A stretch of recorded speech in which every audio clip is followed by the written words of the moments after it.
the time that we spent with Shedeur, and what he's done throughout his college career is impressive. He's an impressive young man. He's a really good quarterback. Sometimes fit comes into play, and Forget calm mornings. Andrew Barry wasn't sipping coffee in peace. He was bracing for spreadsheets and the kind of dull front office grind that puts even interns to sleep. And then, boom, the door to his day doesn't just open, it explodes off the hinges. The Miami Dolphins storm in like WWE villains cutting a promo, yelling, "We're taking Shedeur Sanders." Barry nearly baptized his laptop in a waterfall of scalding coffee. This isn't your casual NFL rumor mill. No polite phone calls, no subtle trade whispers. This is pure theater, an NFL soap opera written with gasoline and set on fire. The Dolphins aren't browsing the market for a quarterback. They're hunting apex predators. And Cleveland?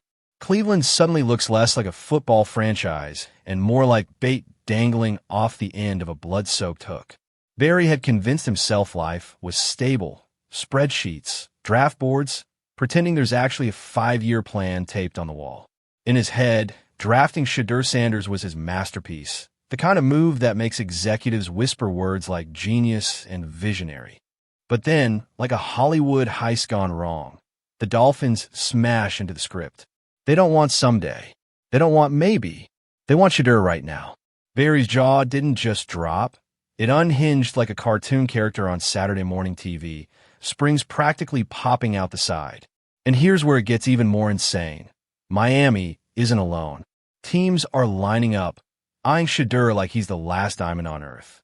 Meanwhile, in Cleveland's own locker room, his head coach still treats him like an unpaid intern, good for nothing more than handing out towels and Gatorade. Change under center after a dreadful start. They want Shedeur Sanders traded to the Dolphins. Should Miami make a new move, Ocho? It's only week one, huh? It's no time to hit the panic Man, the button. fans don't care about the week one, week two, week 10. Hold on. Wait a minute. Now I'm part of the fans. I'm a true Dolphin fan. The Browns' front office and coaching staff, they might as well be orbiting in different galaxies. Andrew Barry is on his soapbox, shouting to every camera and reporter who will give him a microphone. This is the guy. This is the future.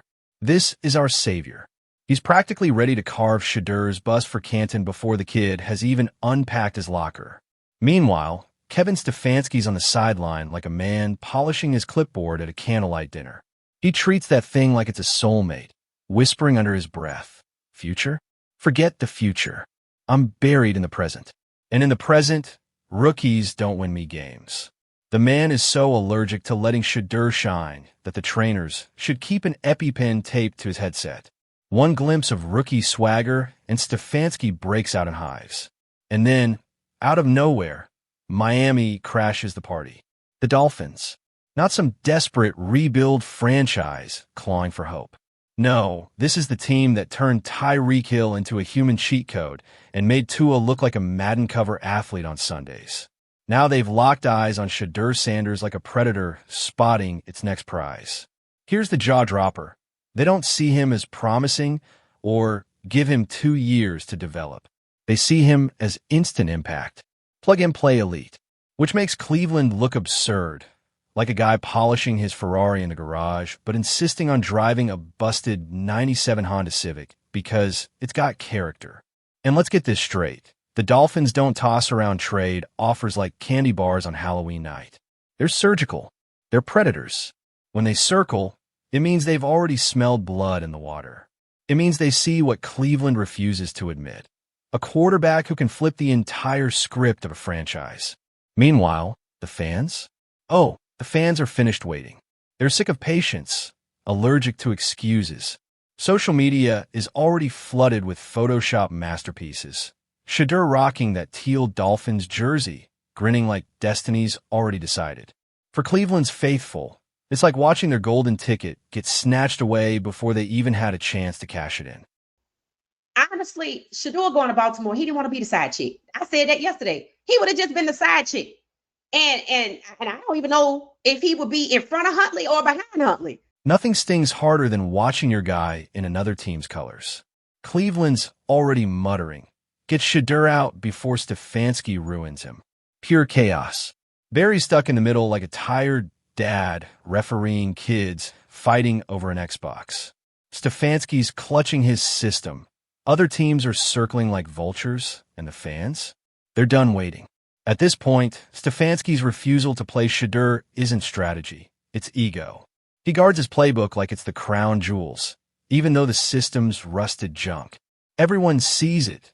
The fans, the locker room, even buried deep down. And while Cleveland hesitates, Miami's standing by, licking their chops. Long time, and it hurts me that I've never been able to see us have a successful season, have a great quarterback outside of Dan Marino. We've been looking for that position for a very long time. I thought Tua was the answer. I still think Tua was the answer. It's too soon to hit the panic button. Everybody can't be this superstar tier 1 quarterback like Mahomes and Joe Burrow and Lamar Jackson and Josh Allen. Everybody can't get that. But what we can have an adequate quarterback that can facilitate the ball, do us ask of him offensively, not turn it over, and we can win games. Miami isn't just interested, they're salivating.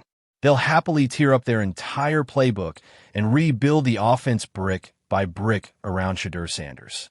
Picture it. Shedeur dropping back with Tyreek Hill streaking like a human lightning bolt on one side and Jaylen Waddle carving up defenses on the other. That's not football. That's Mario Kart on turbo mode, with blue shells flying every single snap. Defensive coordinators wouldn't even bother game planning. They'd just pray for rain. And Cleveland fans? They're not sugarcoating a thing anymore. They're openly chanting for Shedeur to get out while he still has a career left to save. They don't care if it sounds disloyal, because loyalty in Cleveland has been dead for decades. After living through a graveyard of failed quarterbacks, they're not about to sit quietly and watch another golden ticket get locked in a closet while Stefanski plays keep away with their future. The patience is gone. What's left is desperation boiling into rage. Twitter threads, podcasts, call-in shows. Everywhere you look, the message is the same. Free Shedeur before Cleveland buries him alive. And caught in the middle of this firestorm? Poor Andrew Berry. He's standing on the thinnest tightrope of his career, wobbling between a head coach chained to his outdated system and an NFL landscape ready to crown Shedeur as the next superstar. For Berry, there's no good move left. Trade Shedeur, and he looks like the fool who gave away a diamond. Keep him on the bench, and he's the executioner of Cleveland's only shot at salvation. Either way, the clock is ticking, and Miami's licking its chops louder by the second. It's starting to swirl, man. We getting some new information out of Cleveland that the Cleveland Browns veteran players are about to turn their back on Kevin Stefanski. And is he losing control over the locker room? Now, we've seen this whole quarterback situation play out through the draft. We've seen what's happening in the training camp, seen what's happening in practice, and we've seen what's happening in preseason. Now, all camp long, there's reports that was surfacing and people in the media talking about. In public, Barry's all smiles, nodding along with Stefanski for the cameras. But behind closed doors, he's sweating through his suit. The longer this circus drags on, the more Shedeur has to be thinking, why am I here? Miami, or anywhere else, would actually treat me like the star I am. And don't get it twisted, it's not just Miami circling. Other teams are lurking, waiting for Cleveland to stumble over its own shoelaces. Every flicker of hope fans get, the Browns stomp it out like a toddler jumping in puddles. Only this time, that puddle could swallow Shedeur's entire career. So what happens next? 3 brutal options. Barry finally goes nuclear, storms into Stefanski's office, and says, play Shedeur or pack up. Or Miami drops a trade package so huge Cleveland can't say no, handing the Dolphins a playoff weapon while turning the Browns into the league's punchline. Imagine it, drafting Shedeur Sanders, only to gift wrap him for Miami, where he balls out in January while Cleveland's still arguing about who their quarterback even is. Given what we saw yesterday with Shedeur Sanders, somebody on the Cleveland Browns is 100% getting fired, probably by the end of this year. The person who's probably going to end up getting fired is Kevin Stefanski, because I know that he didn't want Shedeur Sanders on the team. It was Andrew Berry who made that pick. You can't really go against your GM. Bad things happen in this situation. This is peak Browns dysfunction. Absolute textbook Cleveland chaos. The kind of fiasco that could be studied in film schools under how to ruin a good thing. The standoff drags on like a soap opera that's been renewed for too many seasons. Stefanski, stubborn as ever, clings to his system like it's sacred scripture. Barry, poor guy, keeps sweating through every button up in his closet, praying one of them holds up under the pressure. And Shedeur? He's still chained to the bench, watching his prime get wasted one snap at a time. Fans can't believe it. Their quarterback, the guy other franchises are literally circling like hungry wolves, is being treated like a gamble too dangerous to play. Each week feels like a new punchline. A fan base that's already endured decades of heartbreak is now being forced to watch Cleveland fumble the one glimmer of hope they've had in years. Meanwhile, Miami is lurking in the background, cool and patient, like a shark that's already tasted blood. They don't need to rush. They know sooner or later Cleveland will trip over its own shoelaces, and that's when the phone will ring. And the second that happens, the Dolphins won't just welcome Shedeur. They'll crown him their next superstar. You couldn't script a better mess if you tried. The plot's got all: a rookie quarterback with sky-high potential, a front office in civil war, a head coach allergic to risk, and a fan base teetering between hope and mutiny. It's drama, comedy, and tragedy rolled into one. Cleveland's greatest hits album playing on repeat. Here it is, Ocho. Here's Kevin Stefanski not letting Shedeur run the 2-minute drill at the end of the game with the Browns. Let's take a listen to what he had to say. Coach digging his heels into the dirt. A desperate GM stuck in no man's land. Rival teams circling like vultures overhead, and fans who sound one bad loss away from storming the parking lot with pitchforks. It's drama, comedy, and tragedy all wrapped into one cursed package. And Shedeur? He's trapped dead center in the storm, frozen in limbo. Does he stay and gamble on Barry somehow pulling off a miracle? Does he escape and join a team that actually believes in him? Or does he wait it out, knowing that by the time Cleveland finally wakes up, his prime could already be slipping through their fingers? And let's be honest, Browns fans have seen this movie before. They know how it ends. Same heartbreak, same chaos, same Cleveland collapse, staring at the wreckage and mumbling the question that's haunted them for decades. How do we blow it again? Given what we saw yesterday with Shedeur Sanders, somebody on the Cleveland Browns is 100% getting fired, probably by the end of this year. The person who's probably going to end up getting fired is Kevin Stefanski, because I know that he didn't want Shedeur Sanders on the team. It was Andrew Berry who made that pick. You can't really go against your GM. Bad things happen in this situation. History says it all. When the Browns find a golden ticket, they somehow trade it in for expired coupons. If they let Shedeur slip, the jokes will write themselves for the next decade. This isn't just football anymore. It's a soap opera of egos, power plays, and fans ready to riot. And right in the middle stands Andrew Berry, staring at the nightmare of his franchise QB, starring in someone else's highlight reel.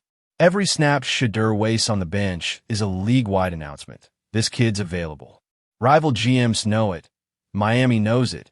And every second Cleveland hesitates, the phone starts buzzing louder. And I would say there's a lot of work that gets done when you guys aren't out there, believe it or not. But even that's, and I say that, Mary Kay, even in a meeting or in a walkthrough, just our guys are getting exposed to a lot. Different. Every day we're mixing and matching, if you will, giving guys different looks. I've told you before, it's not going to be a 20 quarterbacks in our offense get to go against them in 7-on-7 and some team drills. So all of that adds up to reps for us to look at, and it's not just looking at the result of a play. We're looking really at everything with these guys. Kevin, they are both wired to get in early. Miami's got the fastest offense in football and a knack for stealing headlines. But they're not the only shark circling. Half the league is already scribbling trade offers. Atlanta starving, New England desperate, even stable teams like Minnesota waiting for Cleveland to prove they can't handle having nice things. Fans love Shedeur so much they'd rather see him thrive elsewhere than rot on Stefanski's tired, trust the process, bench routine. That's not loyalty to the Browns. It's loyalty to the player. And once that line gets crossed, it's game over for the coach. Step back and look at the optics. If a playoff contender like Miami believes Shedeur could start for them today, while Cleveland won't even let him sniff the turf, what does that say? It screams the Browns have once again turned themselves into the NFL's favorite reality show. Barry begging, Stefanski clinging, and fans sharpening pitchforks in the parking lot. That you're trying to sabotage Shedeur Sanders, especially after yesterday and not putting him in for the 2-minute. Yeah, obviously, I don't concern myself with outside type of things, but I'm committed to his development, just like all of our rookies. So we'll continue to focus on getting our guys better, and that's what we'll stay committed to, and that's what's important to me. He kind of glitched out a little bit there, but hey, his answer is his answer. Why weren't you able to come up with a counter to the defense that the LA Rams are? Andrew Berry probably isn't sleeping. Picture him at 3 a.m., pacing and refreshing Twitter, terrified of the headline, Dolphins land Shedeur Sanders. Because if that drops, his legacy's cooked. You don't come back from drafting your franchise QB just to ship him off before he ever plays. The whispers are already out there. Fans demanding action, Berry scrambling, Stefanski digging in, and Shedeur quietly eyeing the exit. That's not a team anymore. It's a soap opera on the verge of national meltdown. Every day, Shedeur stays benched. The pressure stacks higher. Fans restless, media circling, rival GMs dialing Berry's phone, waiting for the crack. And Stefanski? Still doubling down like nothing's burning. Change under center after a dreadful start. They want Shedeur Sanders traded to the Dolphins. Should Miami make a new move, Ocho? It's only week 1, huh? It's no time to hit the panic button. Man, the fans don't care about the week 1, week 2, week 10. Hold on. Wait a minute. Now I'm part of the fans. I'm a true Dolphin fan. He hides behind his clipboard like it's a shield, but this isn't football anymore. It's ego. Stefanski's refusal is about control, even if it drags the whole franchise down. Fans see it, and they're ready to explode. Berry's cornered, losing sleep, haunted by one truth. If Shedeur leaves and lights it up elsewhere, he'll go down as the GM who gift-wrapped a superstar. That stain never washes out. In Miami, they're sitting back with popcorn, already dreaming of a Tyreek Waddle Shedeur highlight reel. Cleveland's not just in a quarterback controversy. It's a national punchline. Talk shows mocking, memes flying, headlines flashing. What's wrong in Cleveland? And while the outside world laughs, inside the locker room, nobody's laughing at all. The reports are coming in. If Shedeur Sanders plays well in the preseason, he's going to get traded. And Nick Wright seems to know the team. The Rams. The reason I said the Rams is they might have a need for spot starter this year, but also this could be Stafford's last year. Fans are wondering why the future's still chained to the bench. Veterans roll their eyes. Same story, same heartbreak. Shedeur stays cool, but every wasted snap screams this franchise doesn't value him. And that's Andrew Berry's nightmare. Once a player feels unwanted, the clock starts ticking. Agents talking, leaks spreading, trade demands brewing. Miami's loud, but they're not alone. Atlanta, New England, Minnesota, Vegas all circling. Cleveland's turned a gift into a scandal, and the longer they stall, the faster it snowballs out of control. The irony? The Browns finally land a quarterback with real star power, swagger, and talent. And instead of handing him the keys, they're still arguing over who gets the spare set. Meanwhile, Miami's waving the garage door wide open, Shedeur come drive. So what's the end game? Either Cleveland wakes up, or they choke again and watch Shedeur light up the league in another jersey. And if history's any guide, Browns fans already know which way it's headed.